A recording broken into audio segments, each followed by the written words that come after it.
Praise the Lord. Assembly of believer church worship centre की तरफ से इस ऑनलाइन चर्च सर्विस में आपका स्वागत है। जब हम सब अपने घरों में बैठकर इस इबादत में शामिल होते हैं तो प्रभु की उपस्थिति आपके साथ और आपके परिवार के साथ सदैव बनी रहे। हमारी ये कामना है कि आप सब प्रभु यीशु मसीह के अनुग्रह में स्वस्थ और सुरक्षित रहें। आमीन। Praise the Lord.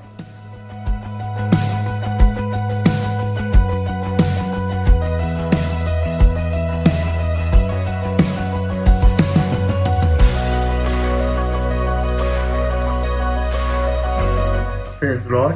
मैं परमेश्वर का धन्यवाद करना चाहता हूँ और एक वचन पढ़ेंगे, भजन संहिता 50 उसकी 23 पे लिखा है, जो धन्यवाद का बलिदान चढ़ाता है वो मेरी महिमा करता है।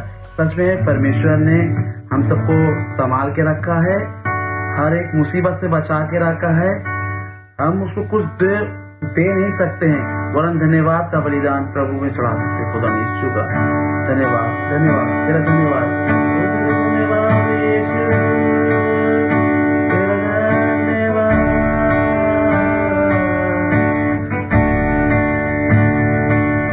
धन्यवाद के साथ स्तुति गाऊंगा। हे यीशु मेरे खुदा, तू बेकार है तेरे यीशु माँ, कोटि कोटि स्तुति, धन्यवाद।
धन्यवाद के साथ स्तुति गाऊंगा। हे यीशु मेरे खुदा,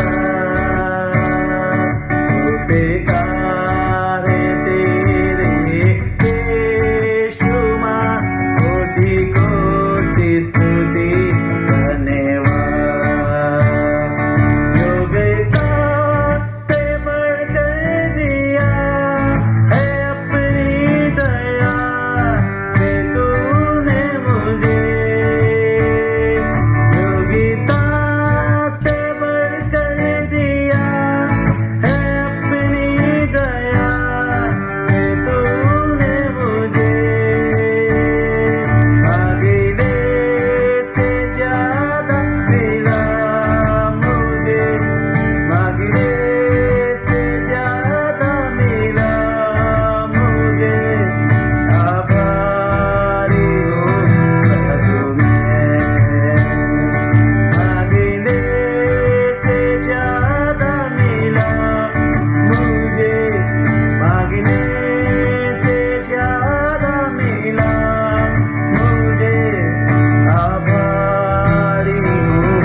परमेश्वर प्रभु, हम आपका धन्यवाद करते हैं। आप प्रभु, जैसा कि वचन कहता है, अपने परमेश्वर को धन्यवाद ही का बलिदान चढ़ा। आप प्रभु, धन्यवाद के सिवा हम तुझे कुछ नहीं दे सकते। तो प्रभु, हम सारा आदर सारी महिमा आपको देते हैं। और प्रभु, जैसा कि ये गीत गाया गया है, आप परमेश्वर, हम सदा इस बात को याद रखें प्रभु कि हम कुछ भी नहीं है प्रभु, हमारी योग्यताएं कुछ भी नहीं है प्रभु, पर सब कुछ आप है प्रभु। एक बार फिर से कर इन दिनों में प्रभु यीशु मसीह होने दे प्रभु, हम आपकी निकटता में आ सके, शुद्ध मन के साथ प्रभु यीशु मसीह, स्थिर आत्मा के साथ हम तेरी महिमा कर सके। आज के दिन को आपके हाथों में सौंपते हैं। खुदावन यीशु के नाम से इस प्रार्थना को मांगते हैं, सुने और ग्रहण करें, आमीन।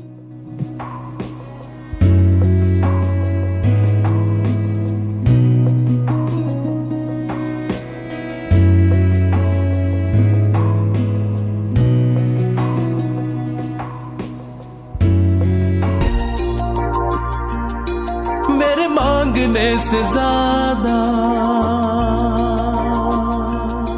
मेरे मांगने से ज्यादा, मेरे सोचने से अच्छा मैंने पाई है आशीष यीशु से। मैं भटका हुआ मुसाफिर, मेरी राहों में थी मुश्किल, मैंने पाई है मंजिल यीशु से। मेरे मांगने से ज्यादा, मेरे सोचने से अच्छा मैंने पाई है आशीष यीशु से। मैं भटका हुआ मुसाफिर, मेरी राहों में थी मुश्किल, मैंने पाई है मंजिल यीशु से। मेरे मांगने से ज्यादा,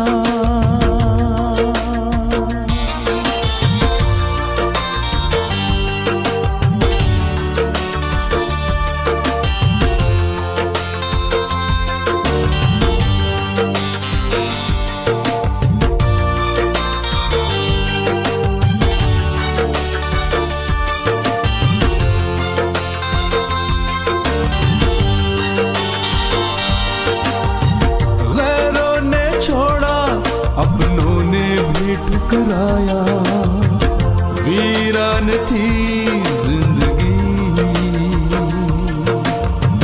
आंखों में आंसू, तन्हाइयों की रातें, मुश्किल में थी जिंदगी।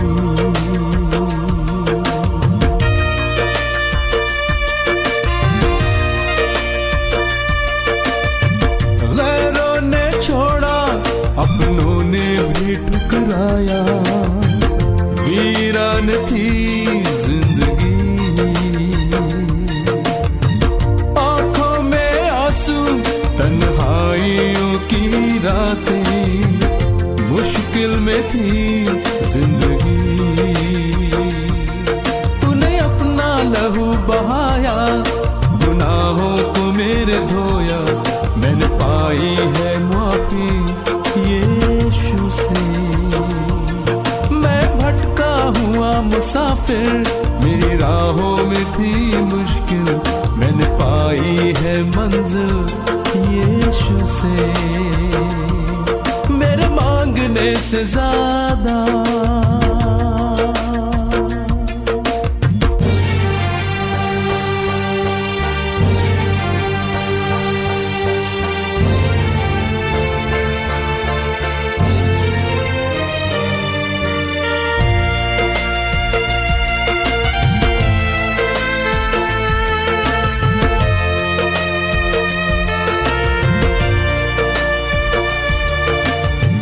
जीवन ये मेरा है तेरे हवाले, तूने ही दी हर खुशी। जाऊं जहां मैं दूं तेरी गवाही, कितना अच्छा है तू मसीह।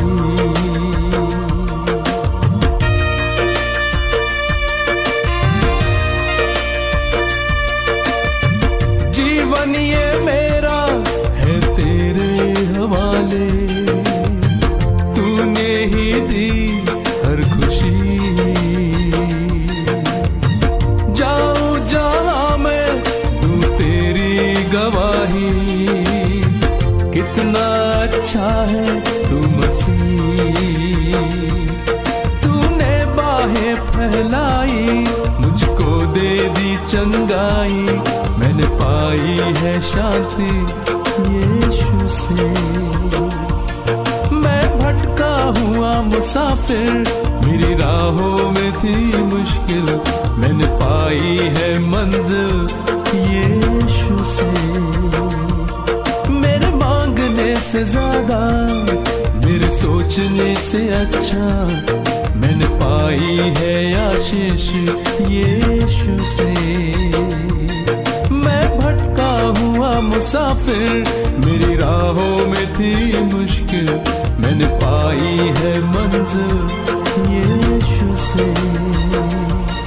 मैंने पाई है मंजिल यीशु से। मैंने पाई है मंजिल यीशु से।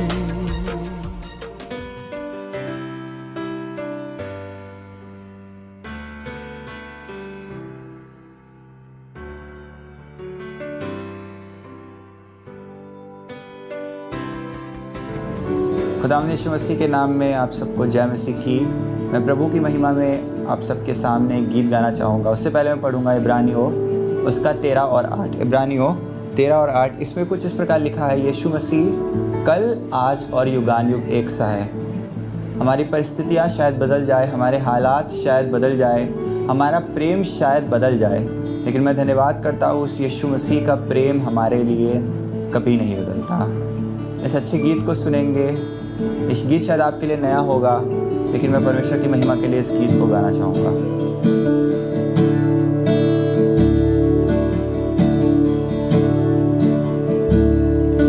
भंवर के बीच में तू कहता है थम जा, तू मेरी ताकत है, तू ही मेरा ईमान।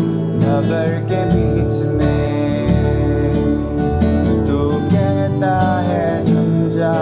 तू मेरी ताकत है, तू ही मेरा ईमान। बीत कल में तू साथ मेरे था, आज भी मेरे साथ है खड़ा। आने वाले कल में भी होगा,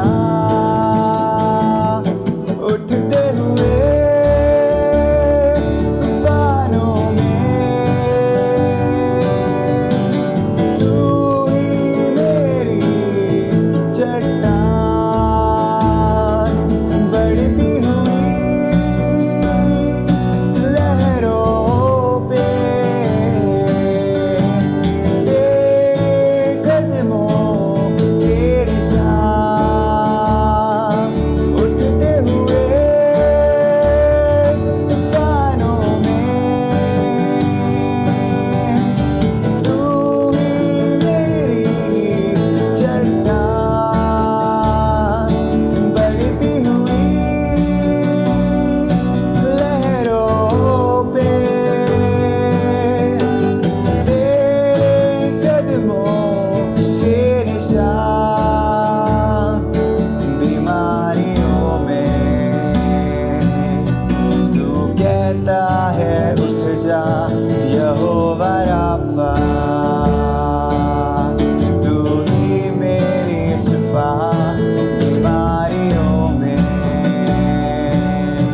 तू कहता है उठ जा, यहोवा राफा,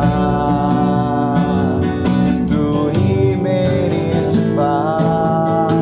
बीत कल में तू साथ मेरे था, आज भी मेरे साथ है खड़ा। आने वाले कल में भी होगा, उठते हुए तूफानों में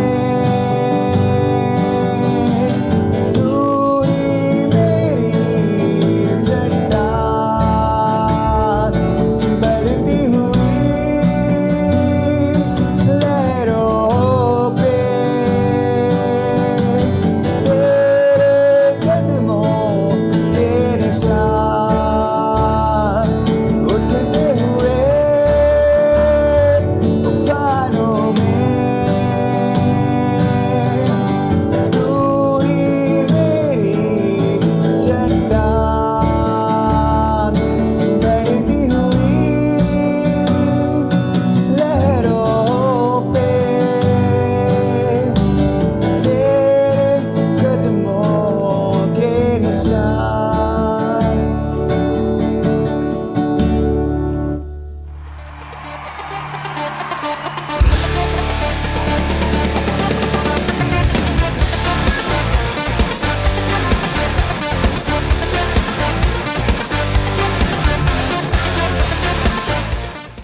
प्रेज लॉर्ड, हालेलुया। बाइबल बताती है यूहन्ना उसकी एक बाप उसकी सोली आत्मा में कुछ ऐसा लिखने लगा और यूं लिखने लगा कि क्योंकि उसकी परिपूर्णता से हम सब ने प्राप्त किया अनुग्रह पे अनुग्रह। प्रेज लॉर्ड, ये उसका अनुग्रह है कि हम और आप उसकी आराधना कर रहे हैं इस ड्यूरेशन में, इस कोरोना में भी उसने आपको संभाल के रखना। ये उसका अनुग्रह ही है कि हम इस टाइम पे उसकी इबादत कर रहे हैं, उसकी परस्तिश कर रहे हैं। आइए कुछ कोर्सेज में चलेंगे और उससे कहेंगे खुदावन कि जय हो प्रभु यीशु राजा की, क्योंकि वो सबसे महान है। जय हो प्रभु यीशु राजा की, जय हो हमारे मुक्तिदाता की, जय हो प्रभु यीशु राजा की, जय हो हमारे मुक्तिदाता की, जय हो वो सबसे महान, वो सर्वशक्तिमान। जय हो प्रभु यीशु राजा की, जय हो हमारे मुक्तिदाता की, जय हो प्रभु यीशु राजा की, जय हो हमारे मुक्तिदाता की, जय हो वो सबसे महान, वो सर्वशक्तिमान। ये वचन उसका कहता, वो सदा साथ रहता, चाहे हो आंधी तूफान, छोड़े चाहे सभी पर वो ना कभी छोड़ता, प्रेम है उसका महान। ये वचन उसका कहता, वो सदा साथ रहता, चाहे हो आंधी तूफान, छोड़े चाहे सभी पर वो ना कभी छोड़ता, प्रेम है उसका महान। इसलिए नाचता हूँ,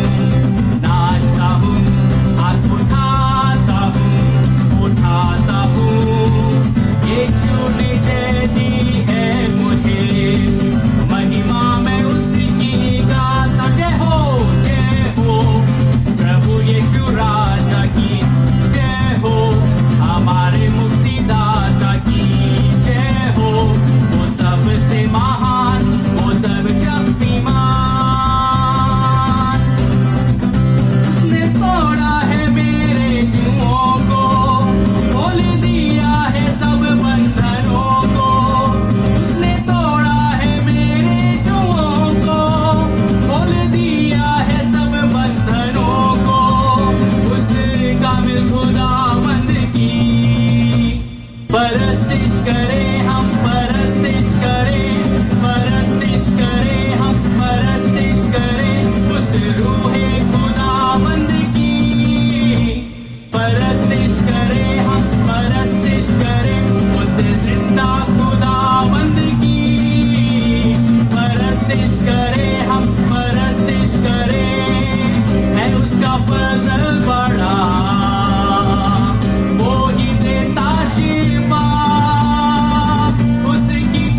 खुदावन सिर्फ तू है जिसको हम जानते हैं खुदावन।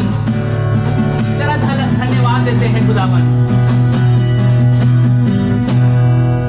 आराधना करूं मैं पूरे दिल से, मैं तुझे ढूंढूंगा संपूर्ण जीवन से, तेरी सेवा करूंगा तन मन और धन से, मैं हूँ यहाँ।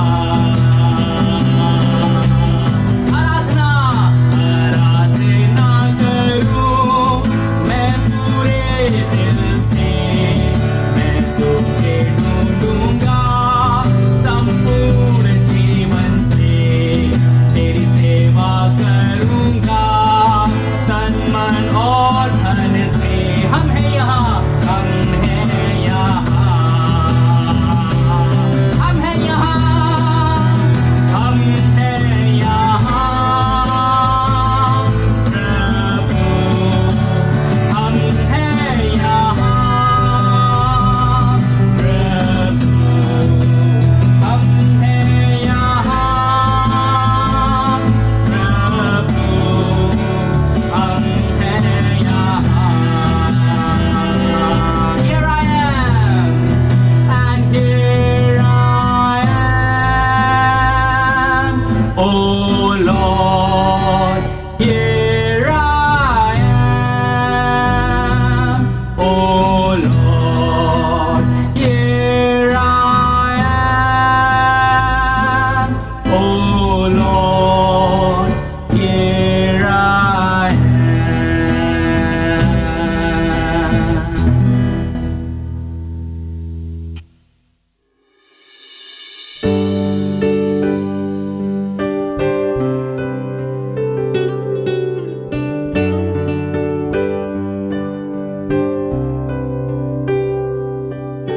Praise the Lord.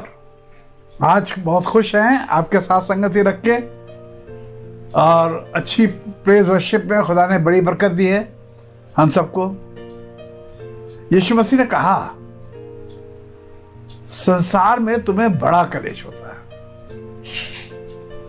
परंतु ये बातें मैंने तुमसे इसलिए कही हैं कि तुम्हें मुझ में शांति मिले। आज कहीं शांति नहीं है दुनिया में, उथल पुथल मची है। कल क्या होगा, क्या नहीं होगा, कैसे जिएंगे। But there is a great plan of God, in him we have peace, the piece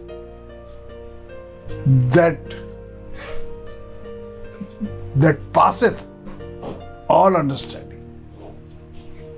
समझ का सहारा ना लो, खुदा के कलाम पर ईमान रखो, खुदावंद में खुश रहो, उसे पढ़ो, उसका मेडिटेशन करो, मनन करो।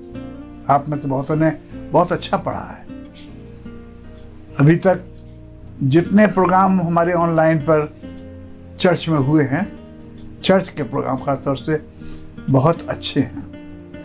आप सब ने मिलकर बड़ी मेहनत करी है और हर प्रोग्राम को सफल बनाने में आपका श्रेय है, और खुदा बाप आपको इसकी बरकत देगा। समय से अपना टीवी खोलें या अपना फ़ोन देखें, ऑनलाइन सर्विस में जाएं, assembly bureau church worship centre की, भाई अमित पीटर के नाम से ये चैनल है, ध्यान रखिए इसका ताकि आसानी से मिल जाए। बहुत खुश हैं हम, आपको ग्रीट करते हैं, अच्छे दिनों की कामना करते हैं, कहते नहीं हैं पर सिर्फ अच्छे दिनों की कामना करते हैं जो खुदा को पसंद आता है। उसने कहा यहोवा को अपने सुख का मूल जान, तो वो तेरे सब मनोरथ को पूरा करेगा। आज खुदा के बहुत शुक्रगुजार हैं कि हमारे साथ हमारे बिशप साहब रेवरेंड अरुण माइकल लाल हैं, जो इलाहाबाद से हमारे साथ जुड़ रहे हैं। खुदा उनके वसीले से आपको और हमें बरकत दे और वो भी बरकत पाए। आपके साथ आकर, क्योंकि आप उन्हें जानते हैं, मिलकर बहुत खुशी होगी। धन्यवाद करते हैं। आइए प्रार्थना करें। खुदावन तेरे कितने शुक्रगुजार हैं कि तूने हमारे लिए इंतजाम कर रखे, वो इंतजाम कर रखे हैं जो लोग कई बार मसरूफियत के कारण, मुश्किल के कारण, ट्रैवल न कर पाने के कारण चर्च नहीं आ सकते, पर आज घर में बैठकर अपने सब परिवार आपको सुन सकते हैं, आपके साथ संगति रख सकते हैं, अपनी गवाहियों को शेयर कर सकते हैं, तेरे नाम को महिमा दे सकते हैं। खुदावंद तेरा शुक्र करते हैं, इन दिनों में तूने बच्चों को इस्तेमाल किया है, महिलाओं को इस्तेमाल किया है, पुरुषों को इस्तेमाल किया है, जो कभी पुलपिट पे नहीं आए तो उन्हें लेकर आया प्रभु और अपने नाम को महिमा दी है। आज इस समय भी जब पास्टर अरुण माइकल हमसे बातें कर रहे हैं, तो इनकी मदद कर और हमारी मदद कर कि हम इन्हें सुन सकें और आपको ज्यादा समझ सकें और आशीषित हो सके। खुदावंद यीशु मसीह के नाम मांगता हूं, सुनिए और ग्रहण कर। आमीन।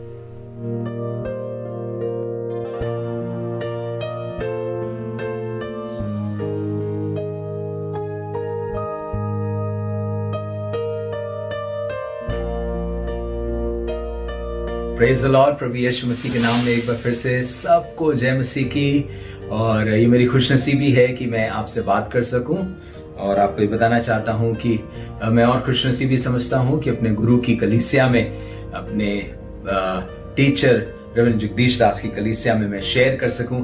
और आज मैं परमेश्वर के वचन को आपके बीच में जो बांटना चाहता हूं वो है यूहन्ना रचित सुसमाचार, उसका 6वां अध्याय और उसके 5वें पद से असली है। लेकिन आपको बताना चाहते हैं क्या हुआ। यीशु मसीह गलील की झील के किनारे था या तिबिरियास की झील के पार गया और वहां एक बड़ी भीड़ उसके पीछे हो ली, क्योंकि जो आश्चर्य कर्म वो बीमारों पर दिखाता था वो उनको देखते थे। फिर यीशु मसीह पहाड़ पर चढ़ गया और चढ़कर अपने चेलों के साथ वहां बैठ गया। यहां भीड़ नहीं है, अब वो पहाड़ पे चला गया और अपने चेलों के साथ बैठ गया है। यहूदियों का फसह का पर्व निकट था। अब सुनिएगा क्या लिखा है। जब यीशु ने अपनी आंखें उठाकर एक बड़ी भीड़ को अपने पास आते देखा तो फिलिप्पुस से कहा, हम इनके भोजन के लिए कहां से रोटी मोल लाएं। आज का जो मेरा तात्पर्य है कि परमेश्वर ने ऑलरेडी प्लान बनाकर रखा है और वो उसको पूरा करेगा। परमेश्वर ने ऑलरेडी एक प्लान बना के रखा, वो उसको पूरा करेगा। लेकिन क्या आप उसके साथ पार्टनर होंगे? इस टॉपिक को लेते हुए आगे बढ़ता हूं और यहां लिखा है, जब यीशु ने अपनी आंख उठाकर एक बड़ी भीड़ को अपने पास देखा तो फिलिप्पुस से कहा, हम इनके लिए भोजन के लिए कहां से रोटी मोल लाएं। अब आगे के किस्से को बाद में पढ़ूंगा। सबसे पहले तो आपको यह बताना मांगता हूं, जब कभी कोई गुरु या अगुआ, कोई लीडर भीड़ को अपने पास आते देखता है तो अपने चेलों से बताने की कोशिश करता है कि अब देखना मेरा कितना सम्मान होगा, देखना मेरी कितनी इज्जत होगी, देखते हो मेरे पीछे कितनी भीड़ लगी होती है। पर यहां मैं यीशु मसीह को देख रहा हूं, वो ये कह रहा है इनके खाने के लिए इंतजाम करो। इसका मतलब उनके आने से पहले, अभी वो आ ही रहे हैं, अभी दूर से दिखाई दे रहे हैं, ये पहाड़ पे चढ़े हुए हैं और ये भीड़ नीचे की तरफ से चढ़ ही रही है और यीशु मसीह इंतजाम करने लगा। क्या सोचने लगा? इनके खाने का।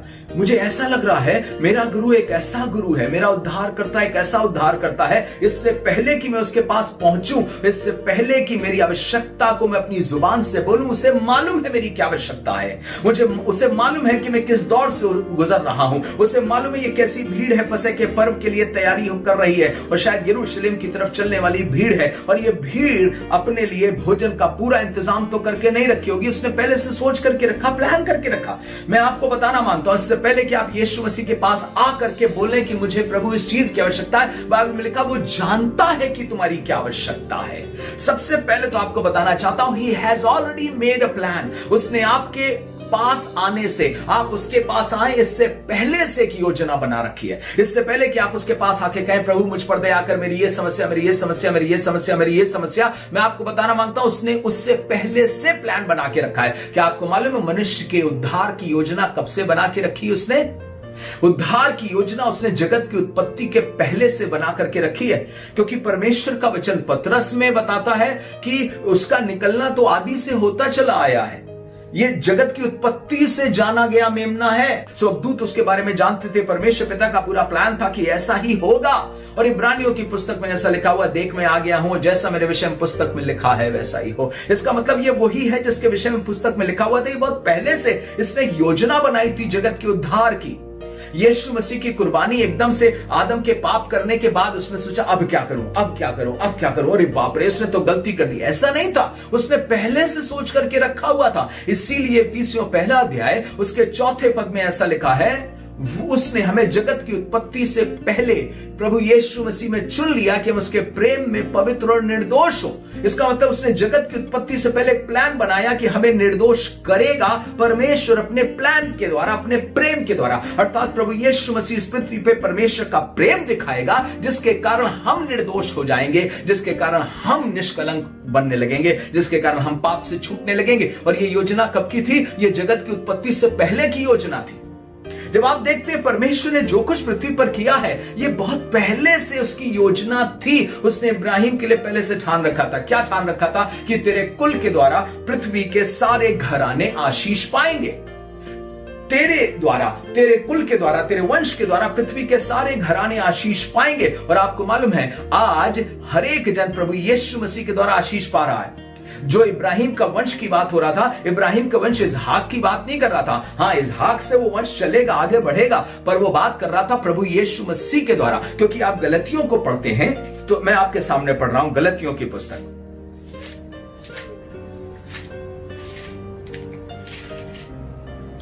मैं आपके सामने पढ़ रहा हूं गलतियों की पुस्तक और उसका 11वें पद से। पर यह बात प्रकट है कि व्यवस्था के द्वारा परमेश्वर के यहां कोई धर्मी नहीं ठहरता, क्योंकि धर्मी जन विश्वास से जीवित रहेगा। पर व्यवस्था का विश्वास से कोई संबंध नहीं, क्योंकि जो मानेगा वो उनके कारण जीवित रहेगा। सुनिए क्या लिखा आगे। मसीह ने जो हमारे लिए शापित बना, हमें मोल लेकर व्यवस्था के श्राप से छुड़ाया, क्योंकि जो कोई काट पे लटकाया जाता है वो श्रापित है। यह इसलिए हुआ, अर्थात प्रभु यीशु मसीह की कुर्बानी इसलिए हुई कि अब्राहम की आशीष यीशु मसीह में अन्य जातियों तक पहुंचे और हम विश्वास के द्वारा उस आत्मा को जिसकी प्रतिज्ञा हुई है हम उसे प्राप्त कर पाते हैं। इसका मतलब क्या है? परमेश्वर की वो आशीष जो इब्राहिम के द्वारा हम तक पहुंचने वाली थी, वो कौन सी थी? पवित्र आत्मा के द्वारा परमेश्वर के खानदान के लोग बन जाएंगे, अन्य जाति लोग, और ये पहुंचा है यीशु मसीह के द्वारा। इसका मतलब यीशु मसीह अन्य जातियों को सुसमाचार पहुंचाएगा। यीशु मसीह के द्वारा सब कुल के लोग उद्धार पाएंगे, जाति जाति के लोग धारा की मानंद उसके भवन की ओर, उसके घर की ओर, उसकी ओर बहेंगे। ये परमेश्वर का पहले से प्लान था। परमेश्वर के राज्य में पूरी जाति जाति के लोग आएंगे, हर भाषा, हर कुल के लोग। कोई कितना रोकना चाहे परमेश्वर के राज्य में आने से रोक नहीं सकता। क्यों? Because God has already planned it. तो मैं यहां पर देख रहा हूं, इससे पहले की भीड़ यीशु मसीह के पास आई है। यीशु मसीह प्लान करने लगा है, कैसे करना है, कैसे करना है। सुनिएगा, उसका प्लान तो ऑलरेडी फिक्स है। अब सुनिएगा मजे की बात क्या है, यह भीड़ कौन सी थी? ये वो भीड़ थी जिसके लिए मैं आपको बताऊं, पहली चीज तो यह है, ये आश्चर्य कर्म देख करके आए थे। ये यीशु मसीह को प्यार करने वाली भीड़ नहीं थी, पर आश्चर्य कर्म देख करके आए थे। दूसरी बात सुनिएगा, इसी के मैं पढ़ रहा हूं 26वें पद से। यीशु ने उन्हें उत्तर दिया, यह बाद की बात है जब यीशु मसीह उनको खाना वगैरह खिला चुका। 25वें पद से पढ़ रहा हूं। खैर, झील के पास जब वे उससे मिले तो कहा, हे रब्बी तू यहां कब आया? भीड़ ने कहा, तू यहां कब आया? यीशु ने उत्तर दिया, मैं तुमसे सच सच कहता हूं, तुम मुझे इसलिए नहीं ढूंढते कि तुमने आश्चर्य कर्म देखे, पर इसलिए कि तुम रोटियां खाकर तृप्त हुए। नाशमान भोजन के लिए परिश्रम ना करो, परंतु उस भोजन के लिए जो अनंत जीवन तक ठहरता है, जिसे मनुष्य का पुत्र तुम्हें देगा। और उसके बाद क्या लिखा? क्योंकि पिता अर्थात परमेश्वर ने उसी पर छाप लगाई है। उस अनंत जीवन को जो परमेश्वर का पुत्र देगा, उसके अलावा कोई और दे ही नहीं सकता। अनंत जीवन व्यवस्था मानने से नहीं मिल सकता, किसी के तौर तरीकों से नहीं मिल सकता। यह अनंत जीवन सिर्फ यीशु मसीह देगा। उसके लिए ललायत रहो, उसके लिए इच्छुक रहो। लेकिन फिर भी सुनिएगा, यीशु मसीह ने आगे लिखा है, इनको खाना खिलाया, इस पूरी भीड़ को खाना खिलाया, इस पूरी भीड़ के लिए खाने का इंतजाम किया। आपको मालूम है यह चमत्कार खोजने वाली भीड़ है, आपको मालूम है यह खाना खाने के चक्कर में आई हुई भीड़ है, फिर भी आप इसको खिला रहे हो। फिर भी मैं आपको बताना मांगता हूं, अगर यीशु मसीह सिर्फ चुन चुन के धर्मियों को ही पाले ना और सिर्फ धर्मियों को ही खिलाए, तो इस दुनिया में ना आप बचते ना हम बचते। पर खुदा का शुक्र है वो धर्मी अधर्मी दोनों पर सूर्योदय करता और मेह बरसाता है। आप सोच के देखिए, अपने अधर्म की दशा में जब आप पाप में गिर गए थे, अगर उस समय यीशु मसीह ने आपको भोजन ना दिया होता और सब तरीके के भोजन से और पानी से और जीवन की चीजों से कट ऑफ कर दिया होता, तो क्या आप खड़े होते?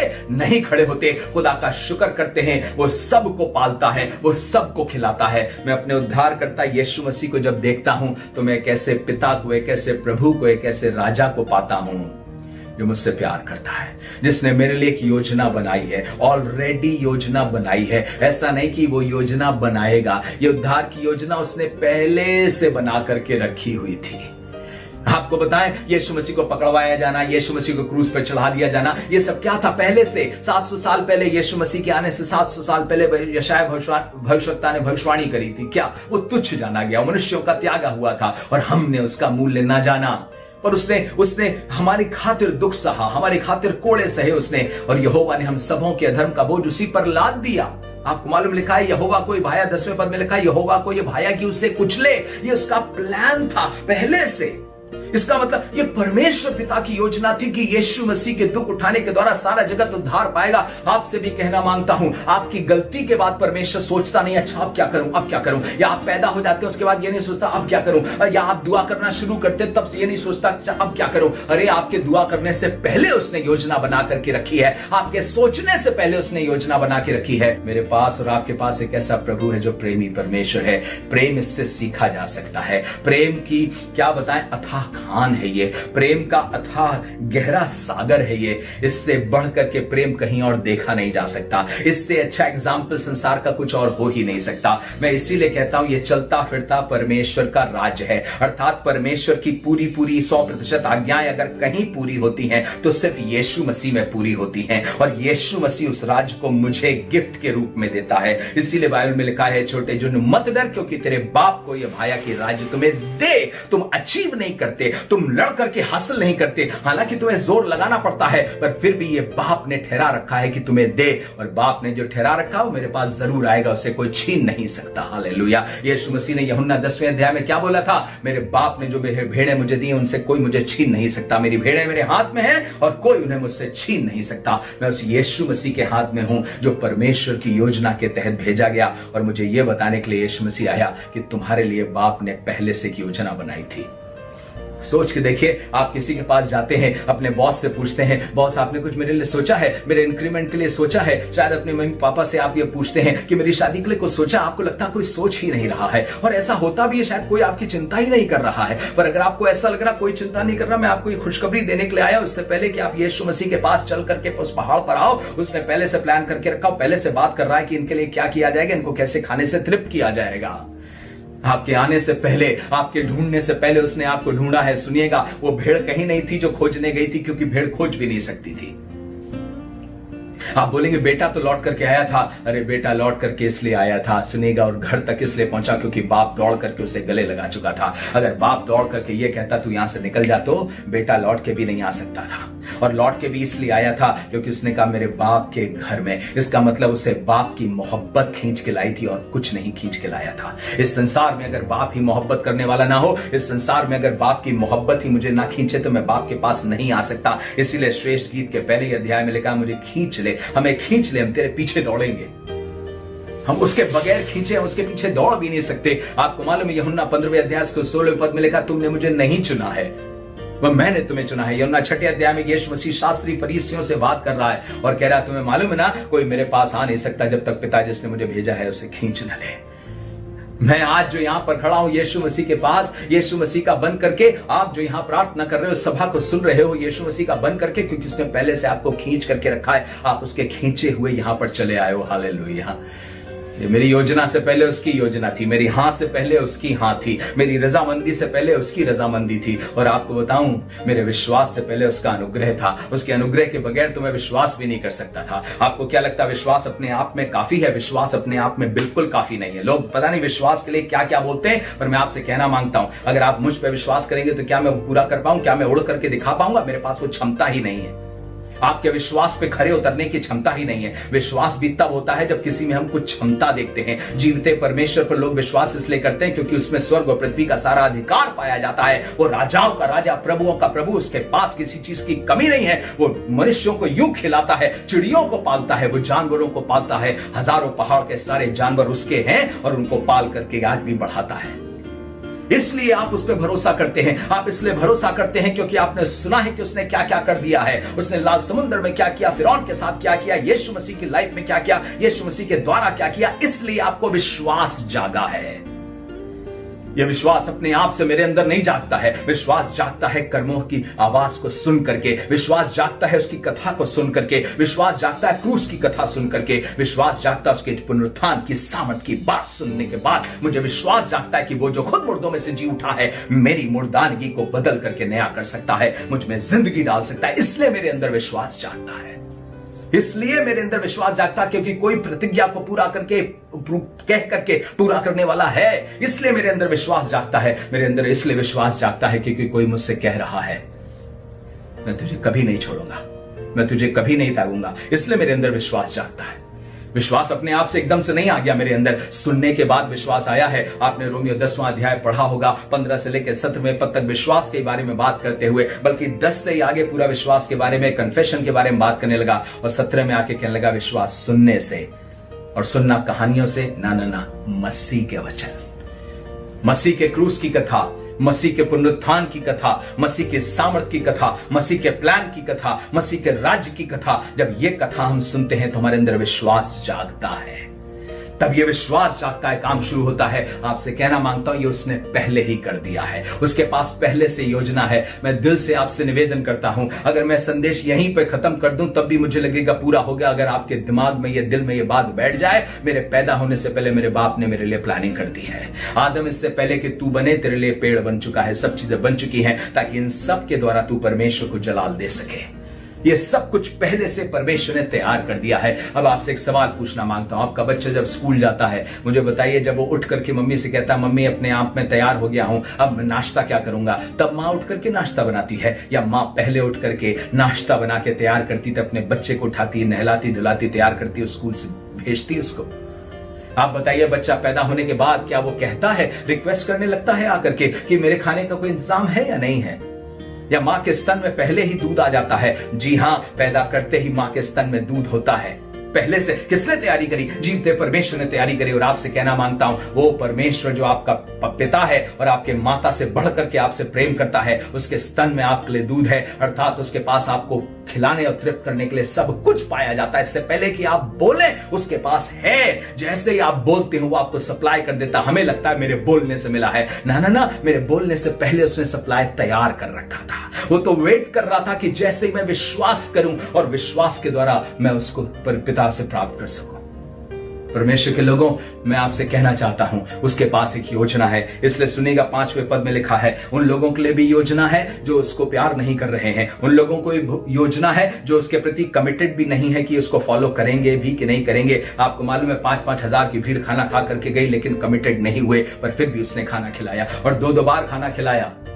क्यों खाना खिलाया? जबकि तुम्हें मालूम ये कमिटेड नहीं होंगे। मैं खाना इसलिए नहीं खिलाता हूं इनको कि कमिटेड हो जाएंगे, मैं खाना इसलिए खिलाता हूं क्योंकि मैं प्रेम से भरा हुआ हूं। Let me tell you, whatever God does, he does it out of his nature. अपने स्वभाव के स्वरूप आकर के काम करता है, स्वभाव से बदल करके नहीं करता। ऐसा नहीं कि मेरा मन नहीं खिलाने का, मेरा मन नहीं खिलाने का, और हम रियाने लगे, अच्छा खिला दीजिए। ऐसा लग रहा है जैसे मेरी प्रार्थना परमेश्वर का हाथ मुंह रोड़ रही है। अच्छा परमेश्वर, ओके खिला रहा हूं। नहीं, उसका मन है खिलाने का। वो खिलाता है, धर्मी अधर्मी दोनों को खिला रहा है, पाल रहा है। संसार को आज तक संभाल करके रखा है। अपने जीवित वचन से उसने संसार को, पृथ्वी को आज भी संभाल करके रखा है। आज भी सब कुछ ने अपने स्वरूप को नहीं बदला। अगर परमेश्वर ही उनको संभाल करके ना रखे तो सब चीजों का स्वरूप बदल जाएगा। पानी नहीं रहेगा तो सोचिए क्या होगा। आप पानी पीने के लिए उठाएं और अचानक वो पत्थर बन जाए, अपना स्वरूप बदल दे। वो कहे फ्री विल है मेरी, तो मैं जो बनना चाहूं, नहीं हो सकता, क्योंकि परमेश्वर ने सारी चीजों को एक सीमित दायरे में रखा है।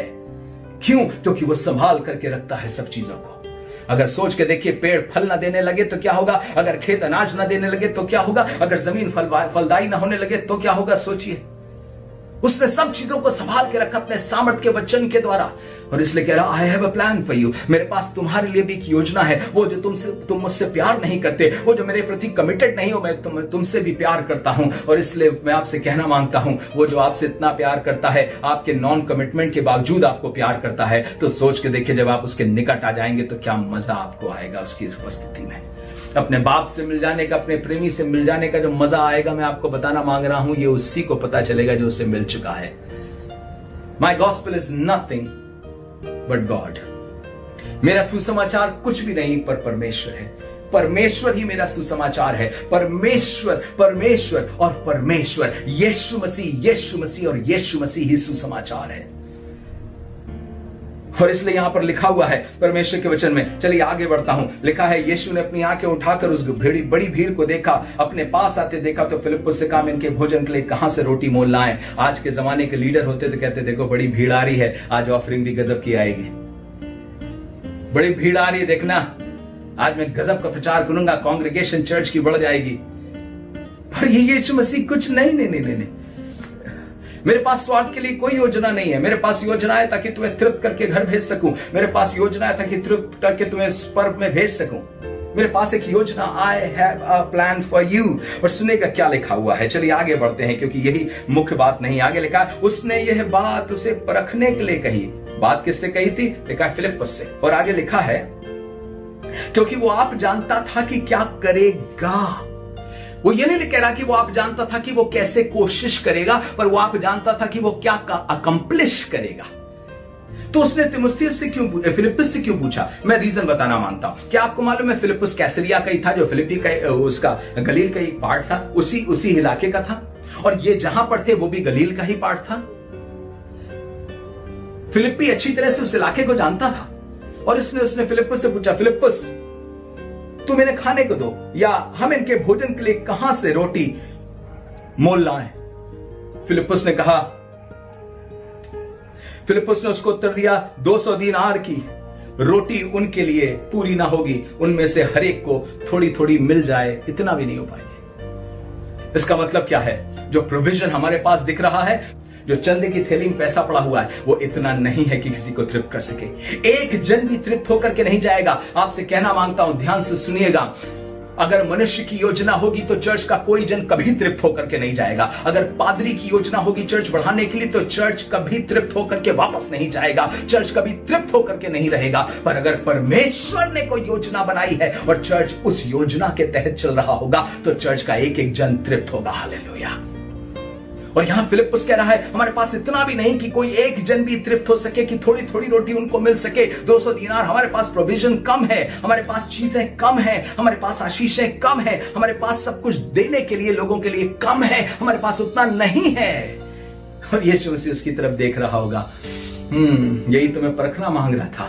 Let me see if you trust me और नॉट। मैं यही देखना मांग रहा था कि तुम मुझ पे भरोसा करोगे कि नहीं करोगे। मैं यही देखना मांग रहा था कि तुम मेरी तरफ मुड़ करके कहोगे कि आप कर सकते हो या नहीं। मैं यही देखना मांग रहा था। आपको बताना चाहता हूं, असंभव क्या, आपको क्या लगता है संभव का? परमेश्वर सिर्फ एक जन के फिलिप्पुस के सामने बोला था कि भीड़ को खाना खिलाना है, और दूसरों के सामने असंभव काम नहीं थे क्या? बहुतों के सामने असंभव काम थे, लेकिन बहुतों ने अच्छे अच्छे काम करे, और बहुत बुद्धिमानी से कुछ लोगों ने जवाब दिया। एक दिन की बात है, यहेजकेल नाम के भविष्यवक्ता को परमेश्वर एक तराई में ले गया, जो तराई हड्डियों से भरी हुई थी और सूखी हड्डियों से भरी हुई थी। बाइबल में लिखा है, मुझसे पूछ लगा तुझे क्या दिखाई देता? कहता है एक तराई दिखाई देती जो हड्डियों से भरी हुई है। फिर उसने और अंदर ले गया तो देखा कि लिखा है हड्डियां सूखी थी और बहुत सूखी हड्डियां थी। तो ये परमेश्वर उससे क्या सवाल पूछ रहा है यहेजकेल भविष्यवक्ता से? एक ही सवाल, क्या ये हड्डियां जी सकती हैं? यहेजकेल बहुत बुद्धिमान था। यहेजकेल को मालूम था जो मुझसे पूछ रहा है उसके लिए सब कुछ संभव है। उसने कहा तू ही जानता है। इसको अविश्वास नहीं बोलते, इसको भरोसा बोलते हैं, उसकी योजना पर, उसकी नॉलेज पर और उसकी सामर्थ पर। यहेजकेल जो कहना मांग रहा था तू ही जानता, इसका मतलब तू अपनी योजना को जानता है। दिखा क्या रहा था वो? हड्डियों का ढेर, अर्थात मृतक इस्राएली, पाप में डूबे इस्राएलियों को दिखा रहा था। और परमेश्वर से पूछ रहा था क्या तुझे लगता है ये इस्राएली कभी बदल सकते हैं? क्या तुझे लगता है इनमें जान आ सकती है? क्या तुझे लगता है कभी ये भी पवित्र आत्मा से भरे जा सकते हैं? क्या तुझे लगता है कभी इनमें उद्धार आ सकता है? तो जवाब उसने ये नहीं दिया, ये कठोर बेकार, कितने लोगों को इन्होंने ठुकरा दिया है। आपको मालूम है एलिया के साथ इन्होंने क्या किया, आपको मालूम है एलीशा के साथ क्या किया इन्होंने, अरे यिर्मयाह के साथ तो बहुत बुरा किया। ऐसे तमाम चीजें बोली जा सकती थी, पर उसने क्या बोला, तू बेहतर जानता है, तू जानता है। और आपसे कहना मांगता हूं, फिलिप्पुस भी ये कह सकता था, जब यीशु मसीह कह रहा है तुम इन्हें कहां से इनके लिए रोटी मोल लाए, तो वो कह सकता था, तू सवाल पूछ रहा है, तू तो लोगों की भूख का जवाब है, तेरे पास सब चीजों का जवाब है, लोगों के सवालों का जवाब है, लोगों की कमजोरियों का जवाब है, लोगों की मुसीबतों का जवाब है, और लोगों की भुखमरी का जवाब भी तेरे पास है। तू खुद रोटी होकर के मुझसे पूछ रहा है। वो ये कह सकता था, तू एक बात कह देगा, तू प्लान कर देगा, तेरा प्लान होगा कुछ ना कुछ, पर ये नहीं जानता था फिलिप्पुस। और फिलिप्पुस ने ऐसा जवाब देना शुरू कर दिया जो अविश्वास को दर्शा रहा था। क्या इतने लोगों के लिए कहां से रोटी आएगी, हमारे पास तो इतना है भी नहीं, कहां से उनकी रोटियां इनको थोड़ा सा दिया जाए कि पूरा हो सके। लेट मी टेल यू, प्रभु के दासों और सब कलीसिया के लोगों, आपसे कहना मांगता हूं, कई बार मुझ जैसा सेवक फेल हो जाएगा, पर उसके पास एक योजना है, और मेरे फेल होने के बावजूद वो अपनी योजना को पूरा करेगा आपके लिए। कई बार फिलिप्पुस जैसा सेवक फेल हो जाएगा, पर जिंदा खुदा अपनी योजना में फेल नहीं होगा। आपको क्या लगता है, वो एक दास को भेजेगा, एक परमेश्वर के दास को ऐसे भेजेगा, जाओ परमेश्वर की सेवा करो, और अचानक लोग फिर करेंगे नहीं हम नहीं कर पाएंगे, तो खुदा का काम नहीं होगा ना। अरे वो आवाज लगाएगा, पत्थरों से सेना खड़ी हो जाएगी। वो आवाज लगाएगा तो सुसमाचार सुनाने वालों की सेना खड़ी हो जाएगी। दानियल उसके दूसरे अध्याय 19वें 20वें पदों में, जब राजा ने नबूकदनेस्सर ने स्वप्न देखा, उसको स्वप्न का मतलब नहीं मालूम था, तो दानियल से पूछने लगा, तू ही बता। तो उसने बताना शुरू किया, वही राजाओं का उदय और अस्त करता है, समय व कालों को वही बदल सकता है। फिलिप्पुस, तुझे भी यही बोलना चाहिए था, इस परिस्थिति को तू ही बदल सकता है, पर फिलिप्पुस ने यह नहीं बोला। और बाइबल में लिखा है, यीशु मसीह खुद जानता था वो क्या करेगा, ये तो सिर्फ फिलिप्पुस को परखने के लिए बोल रहा था। फिलिप्पुस, will you stand up in faith और नॉट, क्या तू विश्वास में खड़ा होगा मेरे साथ पार्टनर करने के लिए? नहीं, मेरे पास तो ऑलरेडी एक योजना है, मैं इनको भूखे नहीं जाने दूंगा, पर तुझसे पूछना मांगता हूं, क्या इनकी तृप्ति में तू हाथ बढ़ाएगा या नहीं, या तू कुछ जिम्मेदारी लेगा या नहीं लेगा, या तू विश्वास से खड़ा होकर ये कहेगा, स्वामी मेरे पास तो कुछ नहीं है, पर तू कर सकता है। मैं आपसे कहना मांगता हूं, जब कभी आपके सामने बहुत बड़ी मुसीबत खड़ी हो, आप सारी मुसीबतों का जवाब नहीं जानते हैं। मैं जानता हूं आपके पास सारे जवाब नहीं है, आपके पास सारी सिचुएशन का हल नहीं है, आपके पास सारी सॉल्यूशन प्रॉब्लम का सॉल्यूशन नहीं है, पर आपके पास एक परमेश्वर तो है जिसकी ओर देख सकते हैं और कह सकते हैं, तू बेहतर जानता है। जब यीशु मसीह ने 27वें पद में उनको डांटा, जब वो क्योंकि रोटी के लिए ही आ रहे थे, यीशु मसीह 27वें पद में डांटा, लिखा नाशवान भोजन के लिए खाकर, नाशवान भोजन के लिए परिश्रम ना करो, परंतु उस भोजन के लिए जो अनंत जीवन तक ठहरता है, जिसे मनुष्य का पुत्र तुम्हें देगा। इसका मतलब क्या है? मतलब सिर्फ यह है, इतनी दूर से तुम दौड़ के आ रहे हो, हम लोग पहाड़ पर हैं और तुम नीचे बड़ी पहाड़ पर चढ़ करके हमारे पास तक आ रहे हो, इतनी मेहनत कर रहे हो एक रोटी के लिए, इतनी मेहनत करो अनंत जीवन के लिए, इतनी मेहनत करो अनंत चीजों के लिए, स्वर्गीय आशीषों के लिए, स्वर्गीय भरपूरी के लिए। और जब आपको यह लगने लगे कि परमेश्वर का राज्य इन्हीं चीजों में है, सिर्फ खाने और पीने में है, तो समझ जाइएगा आपको गलत इंफॉर्मेशन मिल गई है कि बेस्ट से बेस्ट खाना ना। पौलुस जो कमजोरी में है, पौलुस जो दिक्कत में, जेल में है, भूखा भी रहा है, पर वो उसके आपको क्या लगता है विश्वास में मजबूत नहीं रहा, विश्वास की कुश्ती लड़ी और अच्छी कुश्ती लड़ी है, मुकुट पाया है, वो इसका मतलब जीत गया है, भूखा रह करके भी जीत गया है। जी हाँ, खाना परमेश्वर का राज्य नहीं है और पीना परमेश्वर का राज्य नहीं है, पर धार्मिकता, अर्थात यीशु मसीह हमारी धार्मिकता है। बाइबल में लिखा है जीसस इज आवर राइचियसनेस, वो हमें उड़ा दी गई है धार्मिकता, वही धार्मिकता और मेल मिलाप, परमेश्वर के साथ मेल मिलाप और मनुष्यों के साथ मेल मिलाप, और वो आनंद जो रोटी से नहीं होता, जो कपड़ों से नहीं होता, जो नौकरी से नहीं होता, जो लॉटरी से नहीं होता, जो सामान से नहीं होता, चीजों से नहीं होता, बड़े नाम से, बड़े रुतबे से नहीं होता। मैं शहर का सबसे बड़ा पादरी बन गया, इससे बड़ा नाम हो रहा है, मुझे आनंद मिल रहा है, माफ करिएगा, ये आनंद थोड़े दिन का है। आप देखेगा ऐसी मुसीबतों में आप पड़ेंगे, आपका आनंद धरा का धरा रह जाएगा। पर जितनों का आनंद खुदावंद यीशु मसीह और परमेश्वर का राज है, उनका आनंद मजाल है कि कोई छीन के ले जाए उनके पास से। काश कि लोग जिंदा खुदा को ढूंढे। इसीलिए बाइबल में लिखा है, कोई यहोवा का खोजी नहीं, एक भी नहीं। माफ करिएगा, कोई खुदा को खोजते नहीं आया है। हर एक आदमी या तो अपनी बीमारी से चंगाई खोजते आया है या अपनी समस्या से छुटकारा खोजते हुए आया है। वो तो जिंदा खुदा ने उनको बुला लिया, खींच लिया, कई चीजों के द्वारा खींच लिया। ये उसकी ताकत है, ये उसकी महिमा है, ये उसकी बड़ाई है, उसका बड़प्पन है कि हम किसी और को चाहते थे और वो हमें चाहता था। मैं आपको सच बता रहा हूं, ये एक तरफा प्यार था। कभी ये मत सोचिए कि दो तरफा प्यार था, नहीं, एक तरफा प्यार था। हम संसार को खोज रहे थे, संसार की चीजें चाह रहे थे और वो हमको चाह रहा था। हम उसके पास आए ही थे कुछ और पाने के लिए। यीशु मसीह से फाटक से प्रवेश करे हैं हम लोग, धन्यवाद करते हुए फाटक से प्रवेश करे हैं। इस पर्दे से आए हैं। पर्दा उसका शरीर था, फट गया, पर्दा भी वही था। और जब अंदर गए वाचा के संदूक के पास, तो आपसे बताना मांगता हूं, वाचा भी वही बांधा है, वाचा उसी के लहू से बांधी गई है। और तो और वचन उसी का उस वाचा के संदूक में पाया गया, वही वचन है। और तो और वही अधिकार है, वही सेवा है और वही सब कुछ है। और ऊपर जो परमेश्वर की उपस्थिति है वो भी वही है। ये यीशु मसीह अद्भुत है, सब कुछ सामर्थी है, सबसे उच्च कोटि का है, सबसे ऊंची आशीष है। और इसलिए आपसे कहना मांगता हूं, परमेश्वर को ढूंढो। यहां यीशु मसीह उनसे कह रहा है, तुम नाशवान वस्तुओं के लिए खोज रहे हो, तुम खोज मुझी को रहे हो, पर नाशवान वस्तुओं के लिए खोज रहे हो।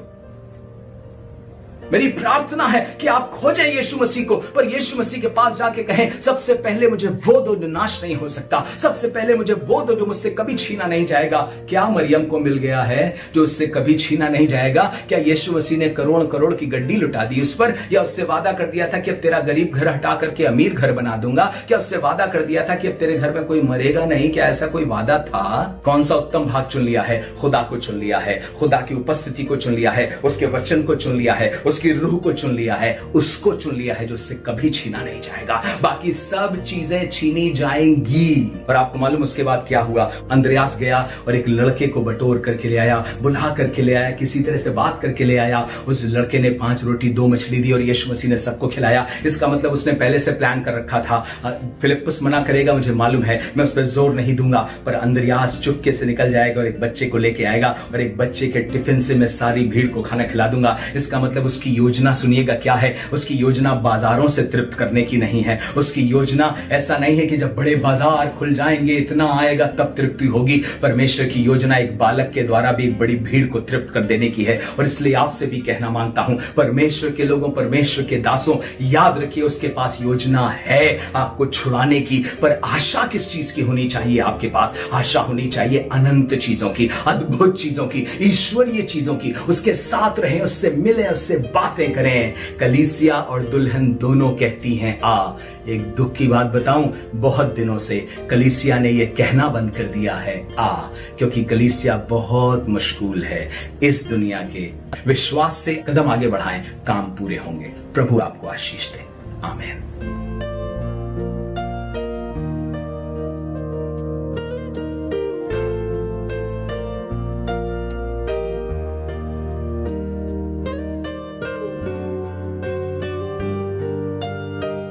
धन्यवाद धन्यवाद धन्यवाद धन्यवाद धन्यवाद हो हमारे जीवित समर्थी पिता परमेश्वर, अनुग्रहकारी दयालु प्रभु यीशु मसीह। आज की सुबह के लिए प्रभु हम निहायत ही शुक्रगुजार है खुदावन, और आपसे विनती प्रार्थना करते प्रभु, जब आज यूथ संडे था परमेश्वर, और हम अपने भाइयों के लिए, यूथ के लिए प्रार्थना करते हैं खुदावन कि तू हम पर दया कर परमेश्वर। प्रभु हम तेरी महिमा आत्मा और सच्चाई से करने पाए परमेश्वर। आज के वचन के लिए धन्यवाद देते हैं खुदावन कि तेरा वचन हमें जीवन देता है परमेश्वर, और तेरे वचन में प्रभु जीवन और जिंदगी है परमेश्वर। सच में प्रभु हम तेरे दिल से शुक्रगुजार है खुदावन कि अवसर दिया खुदावन कि हम तेरी महिमा आत्मा और सच्चाई से कर सके परमेश्वर। हम तेरे जितना भी तारीफ करें प्रभु वो कम है खुदावन। अपने लोगों के लिए प्रार्थना करते प्रभु कि तेरा दया भरा हाथ, तेरा अनुग्रह बना रहे परमेश्वर। हर एक की स्तुति ले खुदावन, हर एक के जीवन से परमेश्वर आपको महिमा मिले प्रभु। आप निरंतर बढ़ते जाए खुदावन, और हम सब घटते जाए प्रभु, और आपको महिमा मिले प्रभु जिसके आप योग हैं। यीशु मसीह दया कर प्रभु, दया कर। जितने लोग परमेश्वर तेरी ओर निहार रहे खुदावन, उन पर तेरा दया भरा हाथ बना रहे प्रभु। हर एक की स्तुति ले, हर एक के जीवन से प्रभु आपको महिमा मिलने पाए।